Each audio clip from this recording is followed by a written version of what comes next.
Welcome to Picks with the Professor, the show where a real statistics professor gives you sports betting tips. This is college basketball for Monday, February 19th. Cousin Jared, we have opted out of some of these Monday shows. There are Mhm. fewer interesting games. There's fewer interesting angles, fewer things we could talk about on some of these. And so we never want to come on here and just be like, here's a team that we have Yeah, no idea anything about, right? yeah. Um, and so we've opted out of some of these shows. And then we had some football stuff and the Super Bowl, and so kind of some conflicts. But we've been thinking for many weeks now. Like every time that we haven't done one, we've been thinking about it, and it's just the Mhm. cards have not fallen in the right place. We're doing a show here. We're talking about one of the big games. There are a couple other interesting ones that we just think are priced right, but we are going to cover one of the bigger games of the night: Iowa State, Houston. It should be must see TV if you're a college basketball fan, and two other games. One of which you definitely shouldn't watch. The other one Yeah. you probably still shouldn't watch either way. And of course, then we, as always, have more picks on Dub Club. A recap of last week, because your last week was not good. Really know the way about it. Losing picks on the show, losing picks on the A grade totals, losing picks on the play of the day. It's just not a good week. Happens. And I was about to say it does feel like it has been a while since we have come on here and just been like everything was bad. Generally we've had good totals or sides were good when totals were down. This is the first week we've had in a while where it's just like, man, everything was just a little bit off last week. Yeah. We've like the A grade totals have been like meh, but like the plays of the day crushed, or Yeah. the picks on show did great, or something. Yeah, it was just this is maybe I don't know, months. I guess the first just truly bad week. You can see the season numbers. Season numbers so good. If you're looking at this, I mean, a couple things. First off, we're all about transparency here. We're not going to try to hide from our losses. We do lose. We get good variance. We get bad variance. We do about everything. In the long run, things go well. As you can see, we've had over 1,000 A grade totals on the season. Now we're wrapping up the season. We're getting down to the end, but I think that's good enough long run to see. That we're doing pretty well up 21 units there on the season. And so in the long run, it works out. You never know in any given day or any given week what's going to happen. There's no gambling hot streak. There's no the model seeing things well. There are changes and tweaks that I'm constantly making to the model to try to improve it, but there's no, the roulette wheel hit red 5 times in a row. So, it's due to be red again. It's hot on red. That's not a real thing. And you can see all these results on the website at the very bottom. There are links you can look back through and see all these results by daily and weekly. I have a bunch of tabs there, and it's completely random, the variance, the good and the bad luck, and the overall trend is up, but the day-to-day, the week-to-week is bouncy.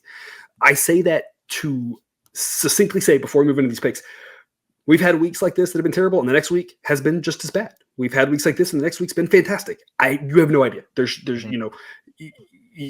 no way to say we're due for a bounce back, and there's no way to say it's not, because we've had a lot of times where the best weeks have been coming on the heels of just when it looks just very meh, just not acceptable. So just kind of is what it is, but it happened. Thankfully, we're still doing well this season, and we've got some time here to bounce back for the tournament, which will be nice. But we are nearing the end. We're going to be starting the conference tournaments before we know it, and so. Good times ahead. March. Yeah, somehow I feel like college basketball just started. Yet here we are. Here we are into week 16, which will take us to one of the more interesting games of the night: Iowa State and Houston. This Houston team, according to some advanced metrics, number 1 in the country. According to Sideline, number 2. They were passed by UConn earlier in the week, middle of the week, I believe, last week. Purdue was already down to number 3 after their loss to Iowa State. They'll still be number 3. They're not going to drop down. There's a big gap to 4. But Houston's position at number 2 is safe. Iowa State, according to Sideline, number 9. I mean, we've been high on this Cyclones team all season long. We've been high on Houston all season long, too. I mean, these are 2 really good teams. And according to Sideline, the 2 best defenses in the country.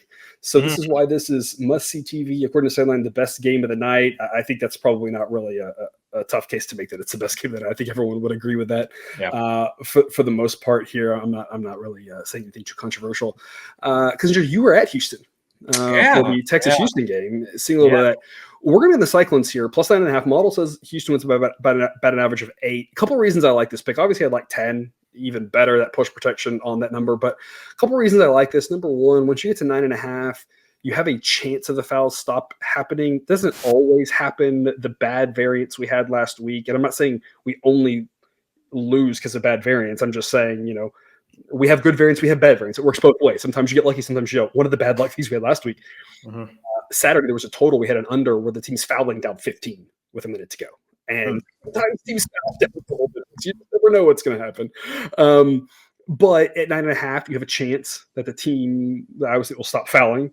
At 7, 8, or 9, if it's there late. Because the main reason I like this play, and I haven't talked to you at all about this, so I'm curious your take since you were at that game, and if you have any insights for us. This is just a great spot, in my opinion, for Iowa State. Yep. Back then, because Houston always views Texas. Everybody views Texas in the state of Texas as a big game. Everybody gets up for Texas. That was just a huge emotional everything. That's the only time they're going to play basketball with Texas moving to the SEC. I'm not saying that Houston's overlooking Iowa State, but it's like these are college kids. We see it all the time after a big game like that. It's hard to then figure it out the next game. I believe the football team did the exact same thing, played Texas really well in football. They actually lost that game versus the basketball team, which won. The basketball team is better than the football team was. And then next week, I believe, completely no-showed and got thumped. And against Kansas State, I think. Either Kansas or Kansas State, one of the Kansas schools. Yeah, I think it was Kansas State. I think they beat them by like 40. And and that they had a whole week. And so I'm not saying that happens here because this Houston basketball team is really, really good. I don't want to take anything away from them. But I'm getting a lot of points in a situation that Iowa State, is a sneaky good team. And with that defense, can keep it low scoring, keep it close. I'm taking the Cyclones plus 9.5. According to the model, only C grade, not the biggest value because the differential between what you're getting, what the model says, isn't that big. But I think this is a great spot that the model doesn't quite understand the psychology aspect of it. It's only coded to look at the pure hard data. We're here to add the other stuff. And the other stuff, I think, says Iowa State. What do you say, Cousin Jared?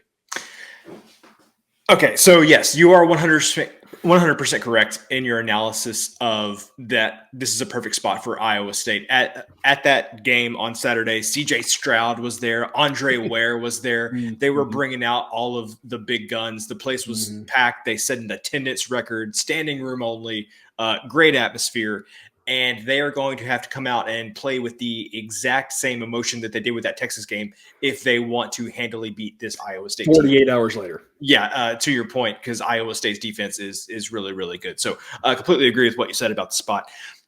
That's the first time that I've watched Houston in person. And somehow I think they are better than I thought they were, but I also feel less confident about them winning a national championship than I did before. I have never seen a team play tougher defense, force teams into bad shots, find ways to create turnovers, the other team seemingly losing control of the ball for some unknown reason. This Houston defense is really good. But you want to know what this Houston team can't do? Hit a free throw to save their life. And I think that is going to be a big problem for them come March. And, obviously a big problem in the Big 12 in general.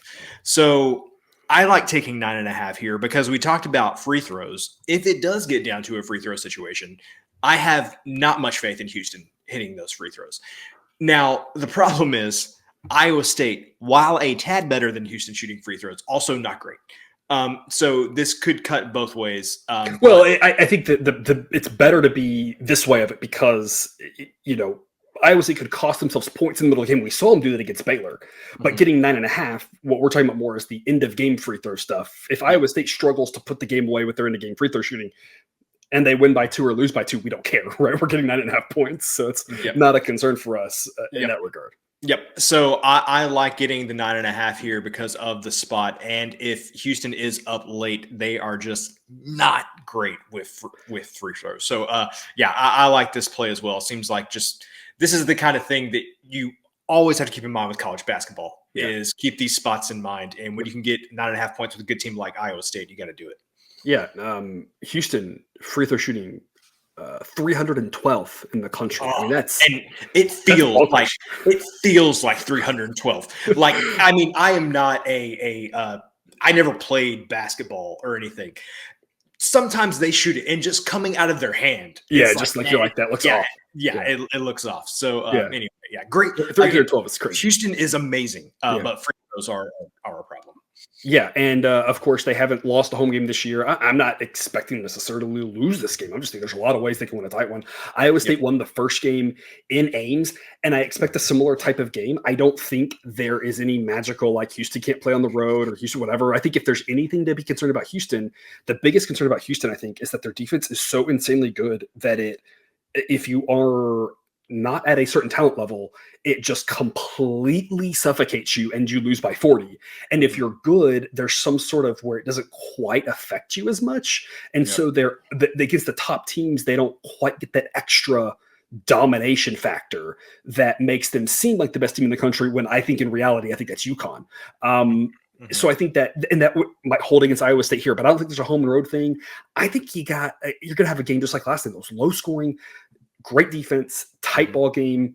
Houston might win by 7. Houston might win by 3. I mean, there's a lot of things that can happen here. And Yeah. obviously, Houston might win by more. We talk a lot about, if you're new here, I want to just make sure we talk about this. We don't know what will happen in one game. In any one game, either one of these teams can get hot. If Houston's not hitting their shots and Iowa State's going to win this game handily. Yep. If the other way around, Houston's going to win this game by 15, right? Mhm. Handily as well. Anything can happen. These are two really good teams.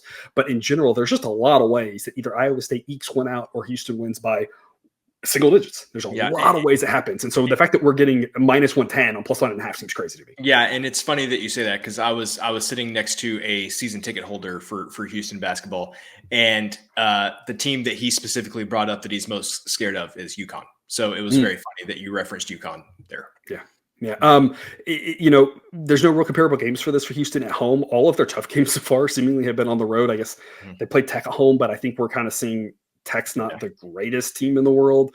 Yeah. Kansas State has some flaws. This Texas team they played, they have some flaws as well. Like they have, with the way the schedule played, they're not going to play everybody home and home, but they played at TCU, who's a pretty good team. They played at Iowa State. They played at BYU, and they played at Kansas. So they've played a lot of the tougher games on the road. This is their first tough one at home.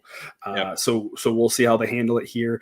Not to say that Houston can't cover. Just I think that 9.5 is just too much. If this was like 7.5, I'd be like, it's a great spot to back Iowa State, but I'm just not sure I'm getting enough points here. I think we're getting enough points in the model. It gives it a C grade, but personally, I think it should be played maybe a tad higher, maybe more like a B grade, because I think this is a great spot that the model cannot consider because I can't code in emotion and stuff like that. Yeah. The model is just supposed to be a database thing. Yeah. Because this is the game of the day. Here is the sneak peek of what you get on Dub Club for every single game, a little cheat sheet with all sorts of information, predictions, team totals, etc., in chart form and in word form both. And that chart form, of course, it's all one big long chart with everything on it. If you want to pause and soak that in, you can. Check that out with the predicted average score, et cetera, and you get all of that on Dub Club. If you want to sign up, you can get $5 off your first month by using the promo code there on the screen in the show description. Take a picture of that QR code or just click the link in the show description. We'll send you there to save you a little bit of money on your first month and get all the extra benefits of the college basketball model, NHL model, and coming soon, it'll be back around to baseball. It'll be that time before you know it. 8 p.m. Eastern, Northwestern State at Texas A&M Corpus Christi. Because Jared, we're just doing the tour of Texas here. Yeah. You're living in the Houston area now. I grew up in Corpus Christi, so of course, I grew up at the university. Didn't have a Division I sports team for the most of the time that I was there. Yeah. It kind of became a thing towards when I was leaving there and moving on with my own life. But Northwestern State is. I mean, the short, simple version of this is Northwestern State is really bad. Texas A&M Corpus Christi is solid. And made the tournament here, I believe, last year. They've been kind of a top 4-ish team in that conference for a little bit now, always kind of respectable, really good defense. And that's going to be the difference maker here. They've got by far the best unit on the court with their defense, but their offense is still better than anything else Northwestern State throws at them.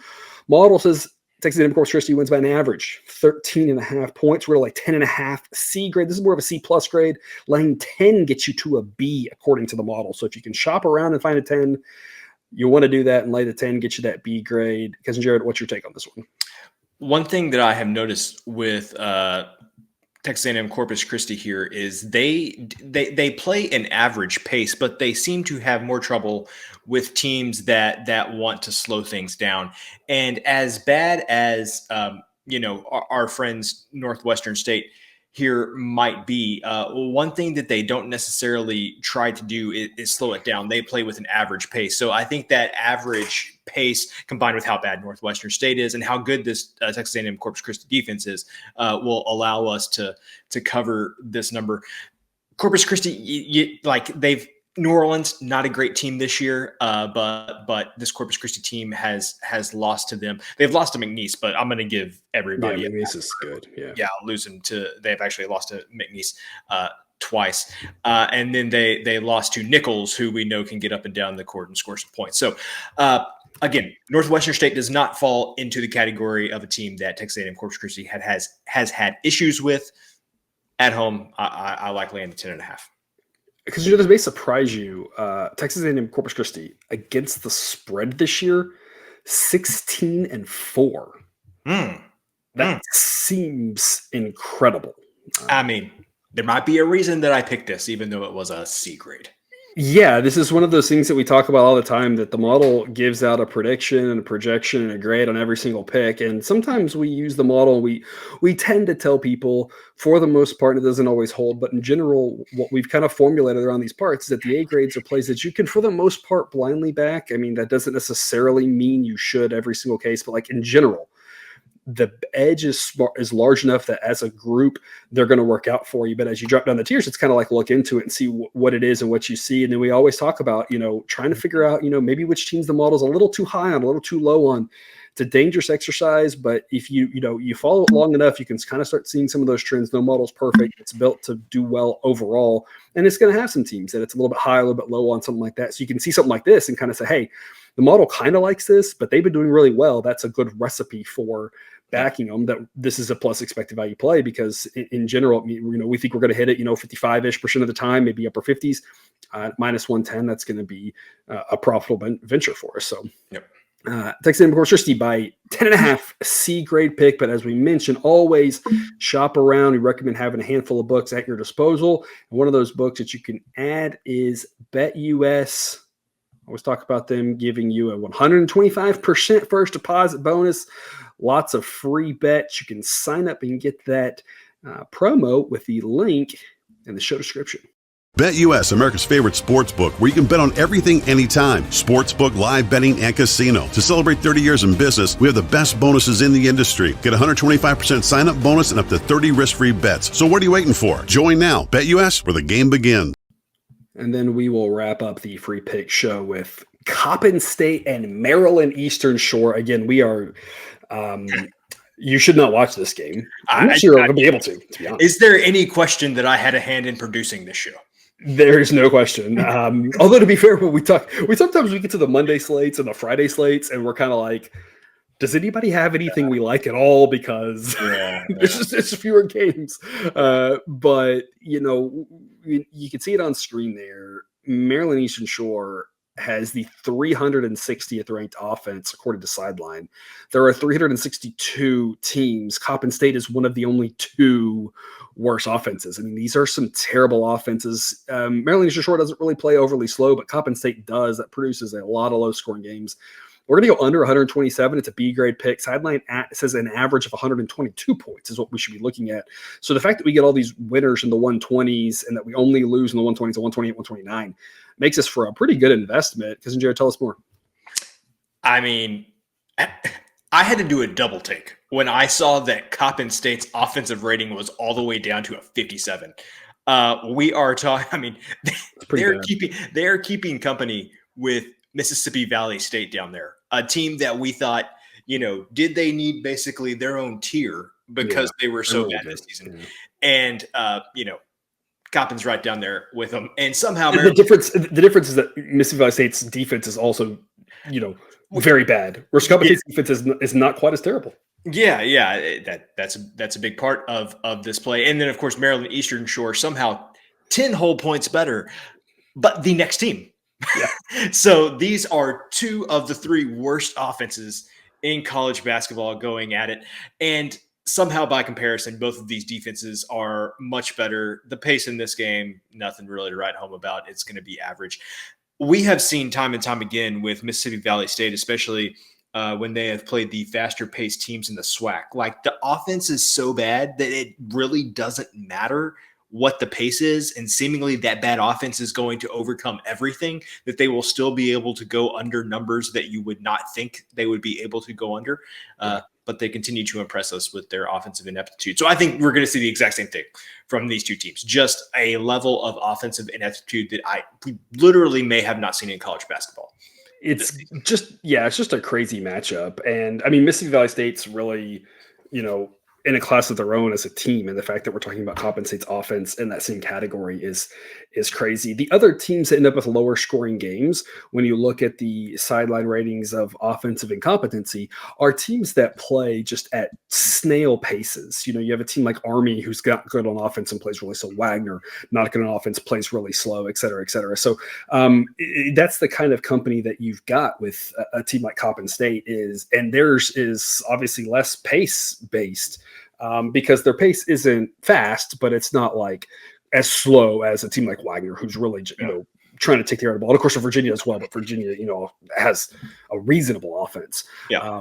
And so, this is one of those where we constantly talk about the top college basketball, the offense being better, the game more like the NBA, NIL, keeping better talent, the COVID year, et cetera, the charge block rule, all those things. But we've talked all season that just has not really trickled down at the bottom. And that doesn't mean these teams can't get hot, but in general, I like my chances that they don't get hot because at the bottom of college basketball, the offenses are just so bad. And the defenses, you can turn up the intensity, play a little bit harder. And that's why we see a lot of these it's really in the weaker conferences. It's really, unfortunately, in the SWAC, in this conference, which I've lost the name of it off the top of my head now.